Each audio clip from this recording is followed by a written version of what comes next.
আসসালামু আলাইকুম প্রিয় ভাই ও বোনেরা, আপনারা সবাই কেমন আছেন? আশা করি আল্লাহর অশেষ রহমতে সবাই ভালোই আছেন। আলহামদুলিল্লাহ, আমিও আল্লাহর অশেষ রহমতে ভালোই আছি। আজকে আমি একটা পেঁপের রেসিপি নিয়ে চলে আসলাম। এখানে আমি পেঁপে আর আলু ভালো করে কেটে নিয়েছি, কেটে ধুয়ে পরিষ্কার করে নিয়েছি।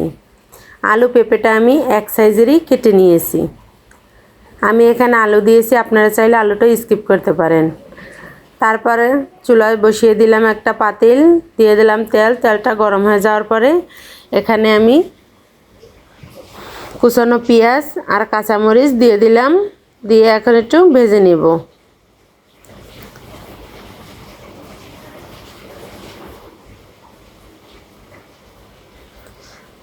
তারপর দিয়ে দিব স্বাদ মতন লবণ। লবণটা আমি সবসময় আগে দিয়ে দিই, আগে দিয়ে দিলে কিন্তু পেঁয়াজ নরম হয়ে যায়। লবণটা দিয়ে কিছুক্ষণ ভেজে নিয়েছি। তারপর দিয়ে দিব চিংড়ি মাছ। চিংড়ি মাছটাও এখন ভেজে নিব।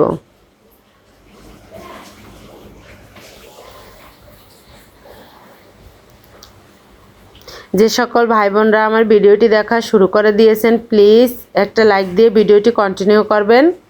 আপনার একটা লাইক আমার জন্য অনেক মূল্যবান।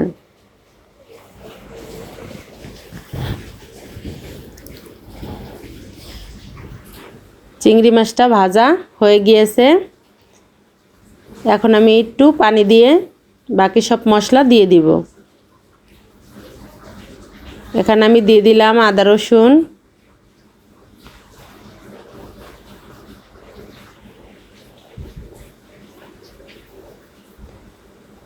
তারপর দিয়ে দিব হলুদের গুঁড়া,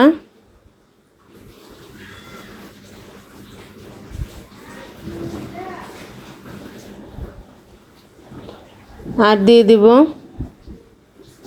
ধনিয়ার গুঁড়া, ছোটো চামচের এক চামচ। আসলে মশলার পরিমাণটা যে যেরকমের সবজি নেয় সেই অনুযায়ী হয়। এখানে আমি আমার সবজি অনুযায়ী সব মশলা দিয়ে দিব। 1 চামচ মরিচের গুঁড়া দিয়ে এখন এটা ভালো করে নেড়েচেড়ে মিশিয়ে কষিয়ে নেব।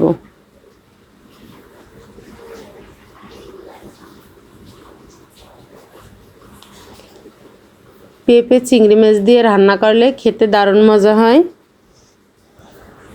আলু দেওয়ার কারণে কিন্তু আরও বেশি মজা হবে, তার জন্যই কিন্তু আমি আলুটা দিয়েছি।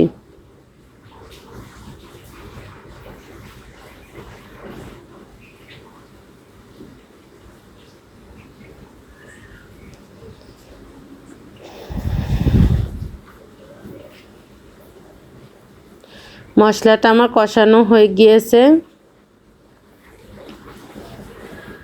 এখন আমি এর ভিতর সবজি দিয়ে কষিয়ে নেব। আলু আর পেঁপে একসঙ্গেই দিয়ে দিলাম। এখন ভালো করে নেড়েচেড়ে মশলার সঙ্গে মিশিয়ে নেব।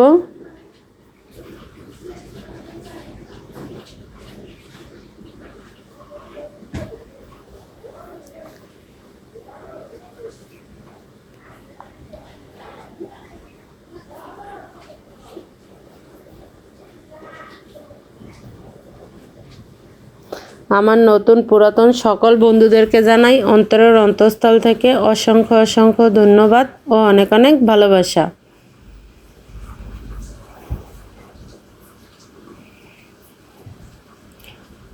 আমি ভালো করে কষিয়ে নিয়েছি, দেখুন একদম শুকনো শুকনো করে, একটু কিন্তু পানি নেই। এখন এখানে আমি ঝোলের জন্য পানি দিয়ে দিব। আমি আমার পরিমাণ অনুযায়ী বা স্বাদ অনুযায়ী ঝোলটা রাখবো, আপনারা আপনাদের স্বাদ অনুযায়ী ঝোলটা রাখবেন। এখন নেড়েচেড়ে মিশিয়ে রাখবো। তারপর ভালো করে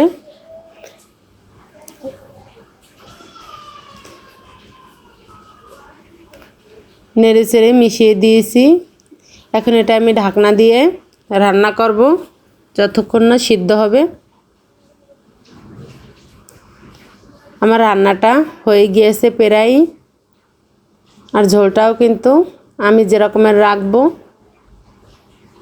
সব কিছুর পরিমাণ ঠিকঠাক আছে।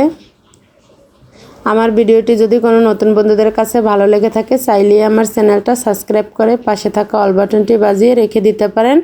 আমি কোনো ভিডিও ছাড়ার সঙ্গে সঙ্গে আপনাদের কাছে নোটিফিকেশন চলে যাবে, আপনারা আপনাদের সময় সুযোগ মতন দেখে নিতে পারবেন।